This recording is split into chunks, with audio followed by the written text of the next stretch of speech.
All right, everyone, back here live on PALS TV for our final segment of the day. Now we're going to be heading over to Columbus, Ohio, and joining our own Professor Phil. He's been doing Don Quixote with us for the last couple weeks in our book club segment. And now I believe we're on to chapter 4. So enjoy the next chapter of Don Quixote. Thank you, Phil. Welcome back, my friends, the show that never ends. We are, as Aaron said, on to the 4th chapter of Don Quixote. As you recall, what has gone on so far is that Don Quixote was a reasonably wealthy nobleman. He liked all the stories about knights, decided he wanted to be one, got a bunch of beat up old stuff, and rode out for adventure. And then he ran across an inn, and in our last session, he stood vigil, beat up some basically truckers of the time, and then the innkeeper made fun of him, but went ahead and made him a knight. Not really, because an innkeeper can't do that, but that's what Don Quixote believes. All right. So, there we are. Couldn't find the right thing. Pull up our story. Here we are, and we can see it. And now we can start. On to chapter 4. Oh, that doesn't, there. Day was dawning when Don Quixote quitted the inn. So happy, so gay, so exhilarated at finding himself now dubbed a knight, that his joy was like to burst his horse girths. Reasonably simple to understand this one because we know most of the words in it. So it's the beginning of the day. Dawn has just started, and Don Quixote's leaving the inn, and he is thrilled that he is now a knight. He's as happy as could possibly be. And a horse girth is the straps that hold the saddle and all those things onto the horse. And the idea is that he is so happy and excited, just trembling, that this heavy leather will explode. Clearly, metaphorical, figurative language, not literally going to explode, but it feels like it will. However, recalling the advice of his host as to the requisites he ought to carry with him, especially that referring to money and shirts, he determined to go home and provide himself with all, and also with the squire, for he reckoned upon securing a farm laborer, a neighbor of his, a poor man with a family, but very well qualified for the office of squire to a knight. So, if you recall, back in chapter 3, the innkeeper said, "Why don't you have any money? Because you need money and you need your laundry and clean shirts." It didn't ever come up in all the old tales, but that's because everybody knew it was happening anyway. So Don Quixote is taking this advice. He's going home and he's going to get himself some money and some clean clothes. And he says, well, I need a squire. Like we talked about briefly last time, a squire is just somebody who works for a knight. Sometimes it's a young boy that wants to be a knight later, but very often it's just some local person, working class, and they act as the knight's servant. Help take care of the horse, clean the armor. They're very like a caddy in golf. I say, oh, you see that giant up there?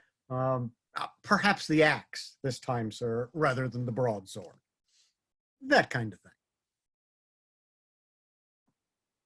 With this object, he turns his horse's head towards his village, and Rocinante, thus reminded of his old quarters, stepped out so briskly that he hardly seemed to tread the earth. So with this object means with this plan, and that's the plan to go home, get this stuff and a squire, he's headed towards home, and horses are fairly well known, if you know anything about horses. They know the way home all the time, and they like to go there. They can relax, and they enjoy that place. So the beat-up old horse, Rocinante, that Don Quixote is riding, knows his head towards home, and it's gone. That horse is moving. Too far. He had not gone far when out of a thicket on his right there seemed to come feeble cries as of someone in distress. And the instant he heard them, he exclaimed, "Thanks be to heaven for the favor it accords me, that it so soon offers me an opportunity of fulfilling the obligation I have undertaken and gathering the fruit of my ambition." So as he's taken off, just a few, probably a couple of miles, um, there's a thicket, just a bunch of shrubs and bushes and things like that. And somebody's going, ah, and a feeble cry of distress, just weak. And Don Quixote's excited, says, "Oh, I get to be a knight now. Somebody's in trouble. This is great. This is all I've ever wanted. I'm going to go help whoever this is."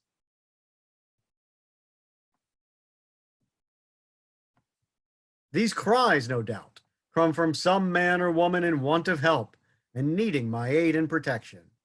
And wheeling, he turned Rocinante in the direction whence the cries seemed to proceed.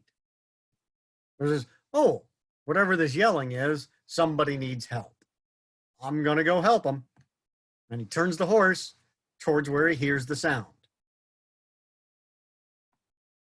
He'd gone but a few paces into the wood when he saw a mare tied to an oak and tied to another, and stripped from the waist upwards, a youth of about 15 years of age, from whom the cries came.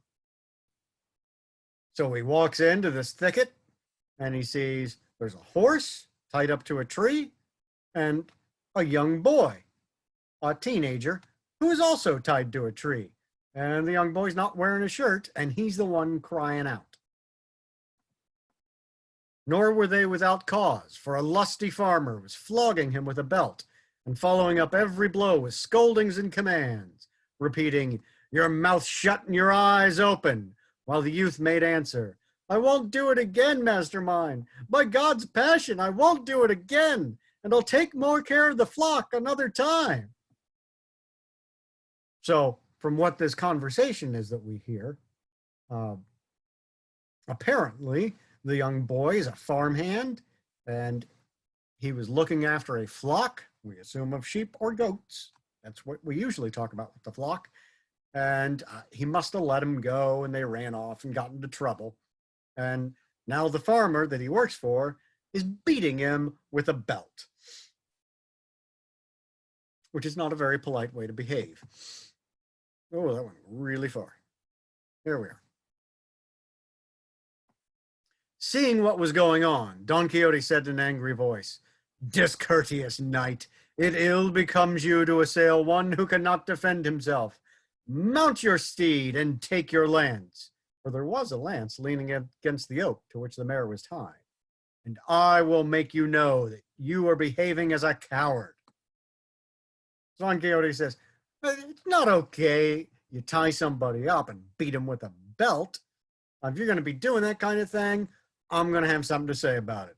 So you need to jump on your horse, pick up that stick, and then I'm going to fight you and beat you up and tell you you're a jerk."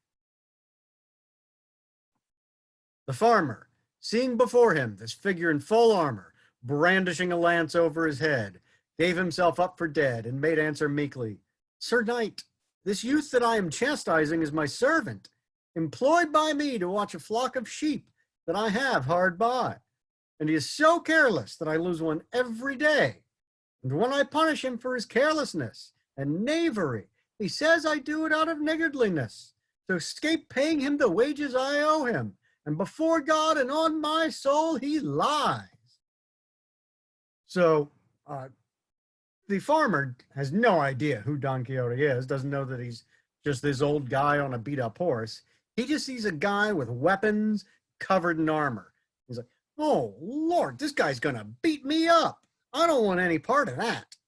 So he says, Don Quixote, "Look, I'm just beating on this kid because I've hired him to take care of my sheep, and he keeps losing them.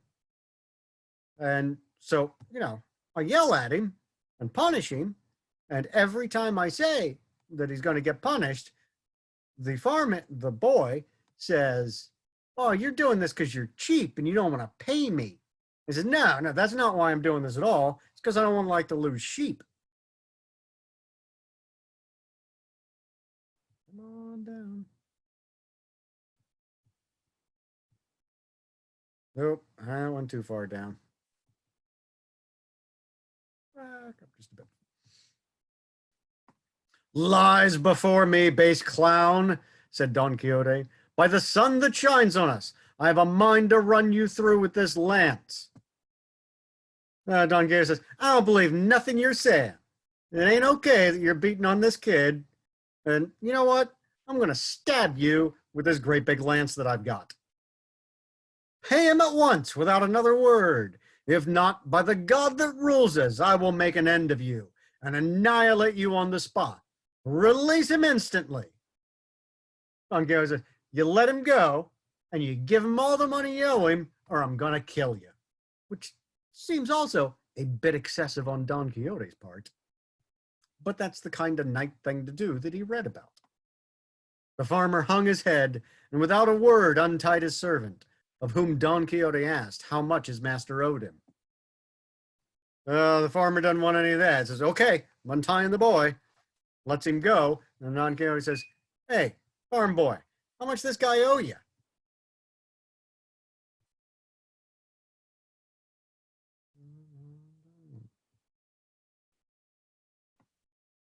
He replied, 9 months. It's 7 reals a month. That's just a real is just a type of coin that was common in Spain at the time. This guy hasn't paid me for 9 months now. I don't get paid a lot, but 9 months are worth of not a lot. It adds up. Don Quixote added it up, found that it came to 63 reals, and told the farmer to pay it down immediately if he did not want to die for it. Don Quixote does the math. Says, farmer, this is how much you owe. If you don't pay, I'm gonna kill you. The trembling clown replied that as he lived and by the oath he had sworn, though he had not sworn any, it was not so much, for there were to be taken into account and deducted 3 pairs of shoes he had given him, and a real for 2 bloodlettings when he was sick. The farmer says, I don't owe him what he says he owes me, because I bought him shoes, and he got sick a couple of times, and I brought the doctor in, and I paid for that. So he says, yeah, I haven't paid him, but I don't owe him as much as he says. This farmer's trying to save some money here. All that is very well, said Don Quixote, but let the shoes and the bloodlettings stand as a set-off against the blows you have given him without any cause. For if he spoiled the leather of the shoes you paid for, you have damaged that of his body. And if the barber took blood from him when he was sick, you have drawn it when he was sound. So on that score, he owes you nothing. So, Don Quixote says, look, you bought him shoes and you brought in the doctor, but you keep hitting him. And those things are going to offset. So it's still going to be the price that guy says. The difficulty is, Sir Knight, that I have no money here. Let Andres come home with me, and I will pay him all, real by real. Unsurprisingly, the farmer says, I don't carry that much money around with me. If the guy comes home with me, we'll let the boy come home. Then I'll give him all the money. Don't worry about it. I go with him, said the youth. Nay, God forbid. He says, no, I don't want to go with that guy. He keeps hitting me. No, senor, not for the world. For once alone with me, he would ray me like a St. Bartholomew.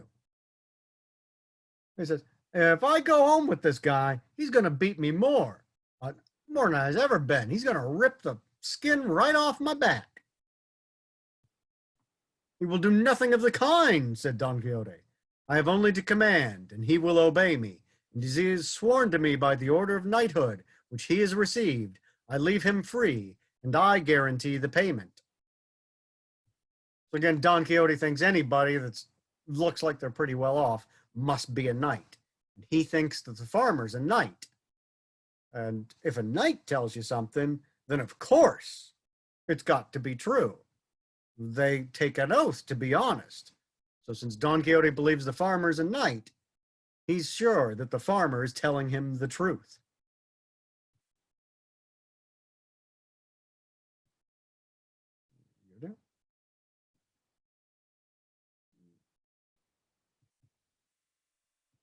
I do not like using the touchpad.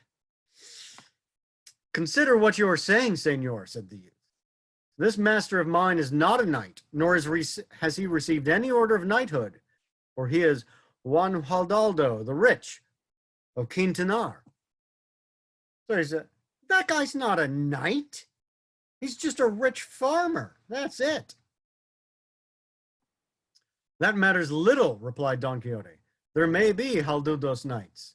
Moreover, everyone is the son of his works. I don't care who his family is. That doesn't matter. What matters is that knights do knightly things. So I'm sure this guy is really a knight. That is true, said Andres. But this master of mine, of what works is he the son? When he refuses me to pay me the wages of my sweat and labor. Well, if knights are supposed to do knightly things, says the boy, then this guy doesn't pay me. That doesn't seem very knightly at all.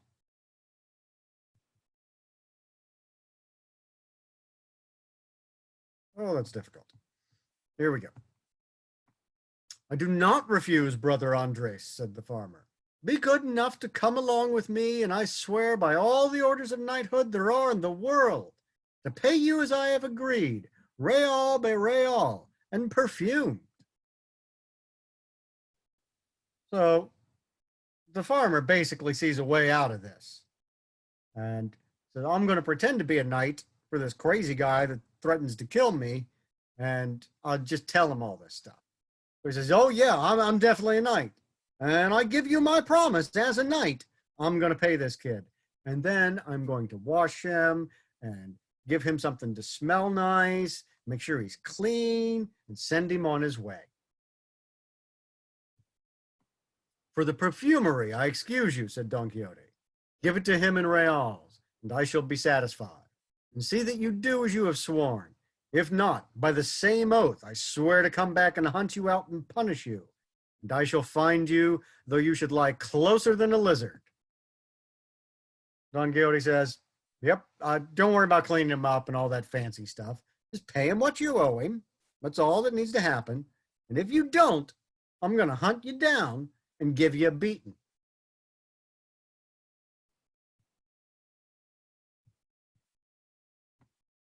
And if you desire to know who it is, lays this command upon you, that you be more firmly bound to obey it. Know that I am the valorous Don Quixote of La Mancha, the undoer of wrongs and injustices. And so, God be with you, and keep in mind what you have promised and sworn under those penalties that have already been declared to you. So Don Quixote says, look, I'm the guy that's making you do this. And if you're worried about it, I'm just letting you know I'm the guy that's going to come after you. And I'm definitely going to beat you up and probably kill you if you don't pay this kid.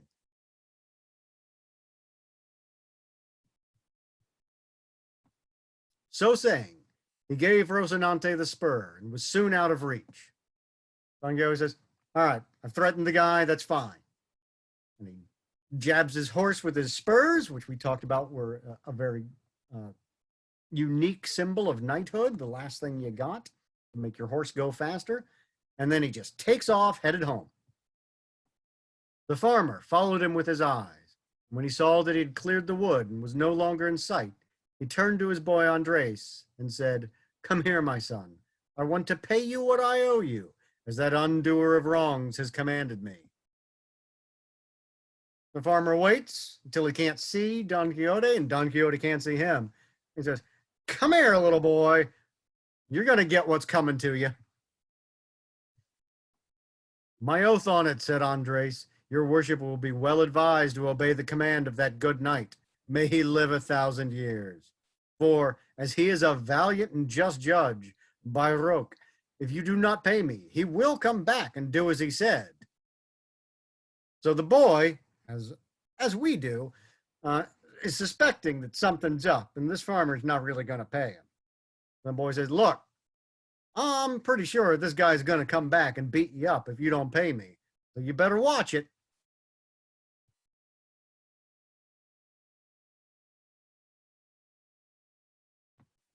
My oath on it too, said the farmer, but as I have a strong affection for you, I want to add to the debt in order to add to the payment. And seizing him by the arm, he tied him up again and gave him such a flogging that he left him for dead. So the farmer's taken off on when Don Quixote said, well, if you beat the kid up, you owe him for that, and that'll take off the debt you think he owes. The farmer says, look, I really want to pay you a lot, so I'm going to beat you a lot so I owe you more. And then he just beats this kid until he's pretty sure the kid can't stand up again.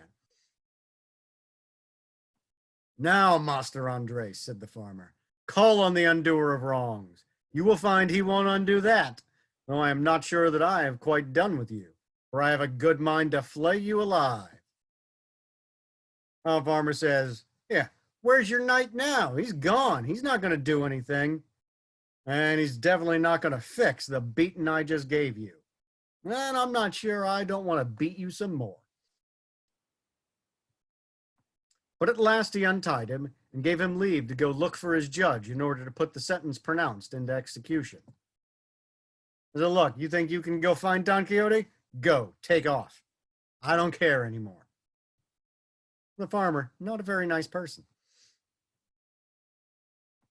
Andres went off rather down in the mouth, swearing he would go to look for the valiant Don Quixote of La Mancha and tell him exactly what had happened, and that all would have to be repaid him sevenfold. But for all that, he went off weeping, while his master stood laughing. The kid said, fine, I'm gonna go find him. But, he's pretty sure Don Quixote is gonna come back and beat up the farmer. But this boy's been beat hard. But he's crying as he's taken off, and the farmer just laughs and laughs because he doesn't care. He's sure that he's going to get away with it.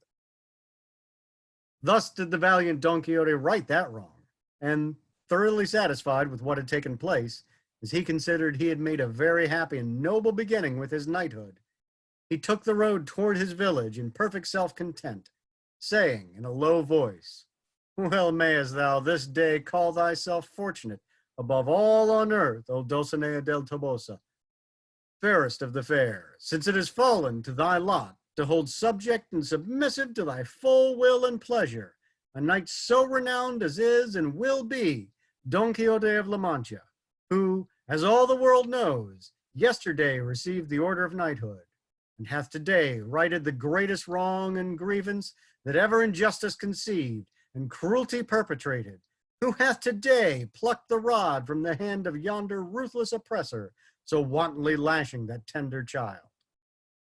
So Don Quixote, as he keeps doing, is once again talking to the woman he's doing this all for, his old girlfriend from when he was a young boy, or young man, Dulcinea.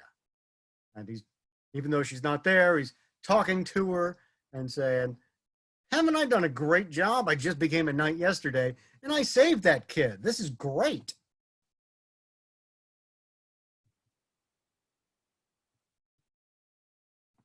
He now came to a road branching in 4 directions, and immediately he was reminded of those crossroads where knights errant used to stop to consider which road they should take. So he comes up to a regular intersection, just like you do in the car. He says, back in the stories, the knights, they didn't really have any particular place to go, so they would come up to a crossroads and they'd sit and talk about which way they would go, and try and figure that out. In imitation of them, he halted for a while, and after having deeply considered it, he gave Rocinante his head, submitting his own will to that of his hack, who followed out of his first intention, which was to make straight for his own stable. Don Quixote says, I'm not even going to make this decision. I will let the horse make it for me. And whatever the horse wants to do, clearly I will come to a great adventure if I just follow my horse. The horse says, well, I'm going home. I want my stable and my oats and a nice blanket and some hay to roll in. It'll be great. I'm headed home.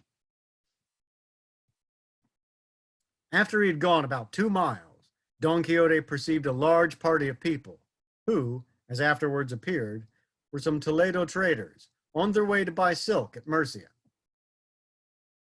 So after he heads out, he sees some people that are going to sell silk or buy silk. And not for themselves, but they're going to buy it and then go sell it someplace else.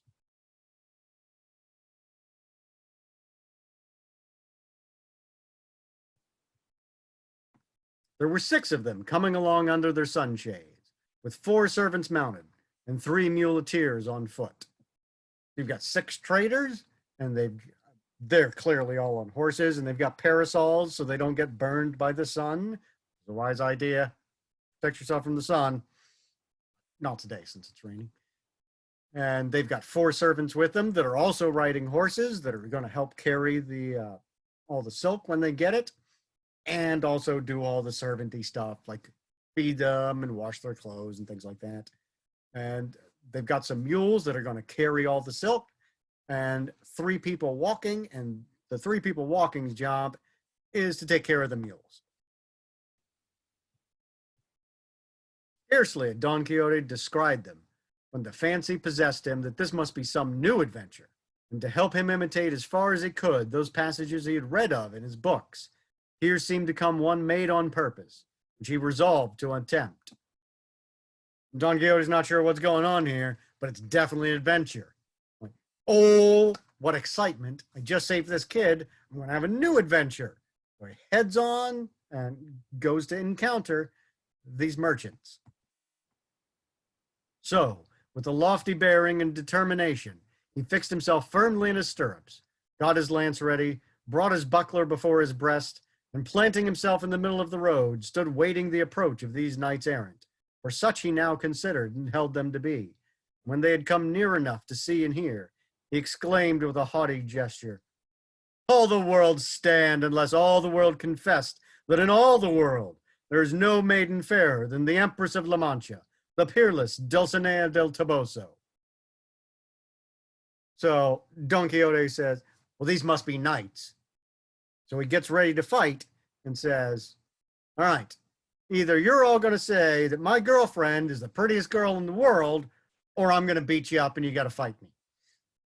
This was fairly common in the stories that he read in a knighthood, when you would pick the woman that you're fighting for, you would go up to other knights and say my girl's the prettiest, or we're going to fight.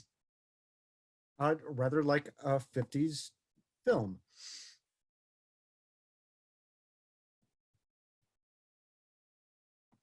The traders halted. Come on. The traders halted at the sound of this language and the sight of this strange figure that uttered it, and from both figure and language at once guessed the craze of their owner. They wished, however, to learn quietly what was the object of this confession that was demanded of them. And one of them, who was rather fond of a joke and was very sharp-witted, said to him, "Sir Knight, we do not know who this good lady is that you speak of. Show her to us, for if she be of such beauty as you suggest, with all our hearts and without any pressure, we will confess the truth that is on your part required of us." So, because he's speaking in this old type of Spanish that is very much used in these knightly tales, the merchants figure, this guy definitely thinks he's a knight. I don't know what's going on with him, but I kind of want to find out. Tom says, I don't know this Dulcinea you're talking about, but if we can see her and she's that pretty, yeah, we'll say she's the prettiest, sure.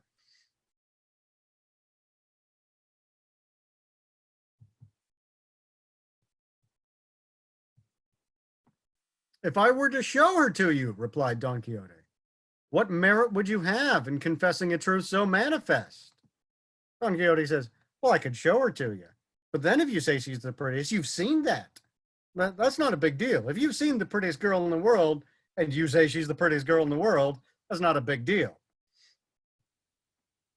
The essential point is that without seeing her, you must believe, confess, affirm, swear, and defend it, else you have to do with me in battle, ill-conditioned, arrogant rabble that you are. And come ye on, one by one, as the order of knighthood requires, or all together, as is the custom and vile usage of your breed. Here do I bide and await you, relying on the justice of the cause I maintain. Now, the point here is that you're supposed to say she's the prettiest because I told you she was.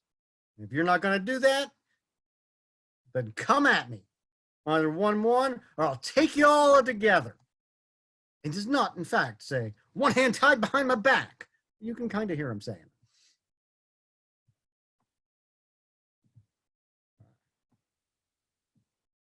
Come on.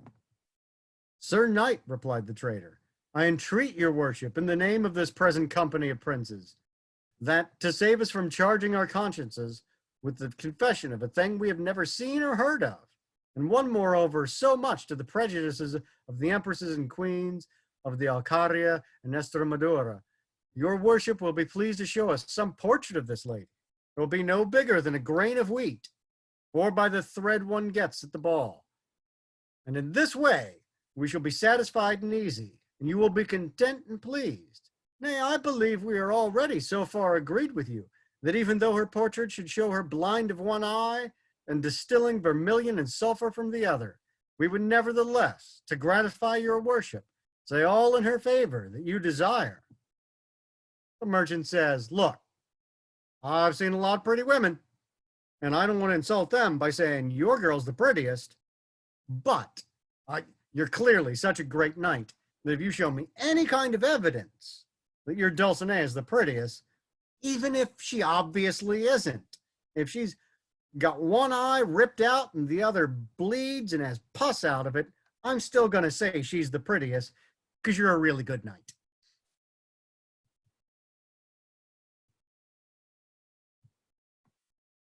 She distills nothing of the kind, vile rabble, said Don Quixote, burning with rage. Nothing of the kind, I say.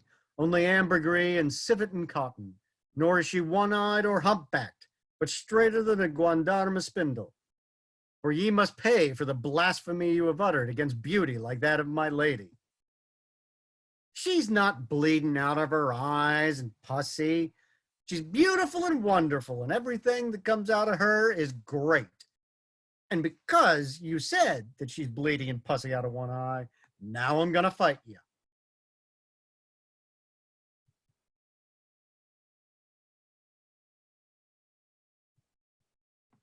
And so saying, he charged with leveled lance against the one who had spoken with such fury and fierceness that, if luck had not contrived that Rocinante should stumble midway and come down, it would have gone hard with the rash traitor. Don Quixote's not putting up with this anymore. He's going to run this through with the great big lance he's got. So he charges at the guy who was talking. But the horse falls, and it's probably the only thing that saved the traitor's life. Down went Rocinante, and over went his master, rolling along the ground for some distance, and when he tried to rise, he was unable. So encumbered was he with lance, buckler, spurs, helmet, and the weight of his old armor. And all the while he was struggling to get up, he kept saying, "Fly not, cowards and caitiffs! Stay, for not by my fault, but by my horses am I stretched here." So Don Quixote just rolls right off his horse. And all the armor and all the stuff he's trying to carry, all his weapons, he gets caught up in it. And he can't get off the ground. And he keeps trying and trying. And he says, "Look, the horse knocked me off. I didn't fall because I'm a bad knight. It's the horse's fault. But as soon as I get up, then we're going to fight."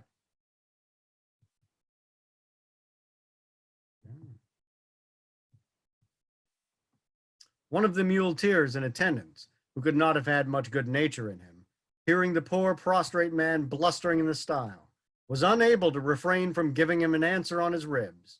And coming up to him, he seized his lance, and having broke it in pieces, with one of them he began to so to belabor our Don Quixote that, notwithstanding and in spite of his armor, he milled him like a measure of wheat. So one of the people, the servants that are walking, whose job is to take care of the mules, look at this guy. I'm not putting up with this guy yelling, and he's clearly ineffectual as a fighter. So he runs up to Don Quixote, takes Don Quixote's lance, breaks it into a bunch of pieces, and then just starts wailing on Don Quixote, hitting him so hard that the stick going through that armor and just beating on Don Quixote. His masters called out not to lay on so hard and to leave him alone, but the muleteer's blood was up. He did not care to drop the game until he had vented the rest of his wrath. And, gathering up the remaining fragments of the lance, he finished with a discharge upon the unhappy victim, who, all through the storm of sticks that rained on him, never ceased threatening heaven and earth and the brigands, for such they seemed to him. So these merchants say, look, this was amusing and things like that. Stop hitting this poor guy. There's his old man. Quit hitting him. But the mule guy says, no, I'm going to hit this guy until I'm done hitting him. And he picks up every single bit of that lance he broke. He keeps just wailing on Don Quixote. The whole time, Don Quixote is not giving up. He's saying, get up. I'm going to whoop on you. I don't care how much you beat me up. I'm going to get you once I stand up. Let's bring this down.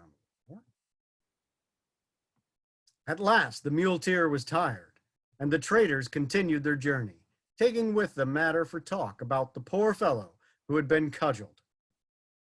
So the muleteer basically says, well, I'm just tired of hitting Don Quixote. Let's all take off. And so they all just walk away, and they say, well, wasn't that an odd thing to have happened? He, when he found himself alone, made another effort to rise. But if he was unable when whole and sound, how was he to rise after having been thrashed and well nigh knocked to pieces? So now that all the people are gone, Don Quixote's trying to pick himself up again, but he's still got all this weight on him, all this armor, and his spurs, and his shield, and his sword. And he couldn't get up before he got beat up. Now he's been beat up, and no way he's getting. And yet he esteemed himself fortunate, as it seemed to him that this was a regular knight-errant's mishap, and entirely, he considered, the fault of his horse. I said, well, this is what happens to knights. You fight, you get in trouble, sometimes you get beat up. And again, I did not fall. My horse fell and knocked me over. However, battered in body as he was, to rise was beyond his power. And though he thinks this is normal, he said, well, still can't get up. This armor is way too heavy, and I am too beat up. So that ends chapter 4. Next time, we'll be moving on to chapter 5. We've got a couple minutes before the day. Anybody got any questions or anything to say about our story? So basically, Yeah, it was the Gila. same people, some of the same. What's up? How you doing, Gila? You having a good day? So are you, Okay. just go off or just? Gonna do anything exciting the rest of the day now that PALS TV is just about off? Tomorrow. Nothing much. Yeah. I can't open PAL. Can't wait to open PAL. Oh my God. Let's see. Hope to open as soon as it's safe. Why? Forward to see you back. Stays? Have it back. Yeah. Mhm.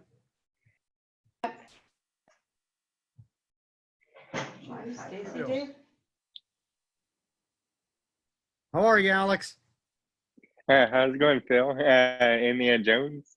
That's pretty good, Alex. All right. Staying safe and healthy, man? Yep. Good to hear. Good to hear. Yep. Good to hear.